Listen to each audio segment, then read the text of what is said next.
আমরা নিজ দর্শকরা আজ কতদিন ধরে এখানে বাস করে আসছি, কিন্তু তোমাদের ভয়গুলো পড়েনি। আজ তোমাদের মন্ত্র করে আমাদের বাপ পিতামহকে উদ্ধার করে দাও ঠাকুর। সর্বনাশ বলিস কি? এখানেও মন্ত্র করতে হবে? তাহলে নির্বাসনের দরকারটা কি ছিল শুনি? আচ্ছা তোরা সকালবেলা কি করিস বল দেখি? আমরা শাস্তি জানি রে, আমরা নাম পাই। সেটা কিরকম ব্যাপার শুনে দেখি একটা। ঠাকুর সে শুনে তুমি হাসবে। ভাবিস নে ভাই, তোরা নির্ভয়ে শুনিয়ে দে। আচ্ছা আয় ভাই, তুমি নাম খাও।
বাবা তোমার স্নানের জল কাকে দিয়ে তোলাবো? এখানে তো বাবা তোরাই তুলে আনবি? আমরা তুলে আনবো, সে কি হয়? হ্যাঁ বাবা, আজ তোদের তোলা জলে আমার অভিষেক। ওরে চল ভাই চল, আমাদের পাখা নদী থেকে জল আনবে। চল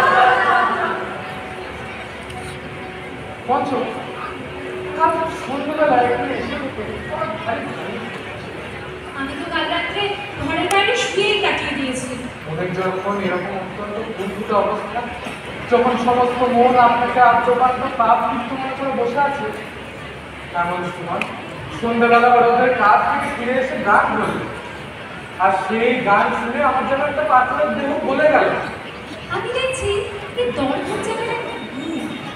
ওরা স্পষ্ট করে নাম নিতে জানে, আর তোতয়া করতে করতে আমার জিভের এমনই অবস্থা হয়েছে যে সহজ কথাটা বেরোতেই চায় না। শুনতে পাচ্ছ?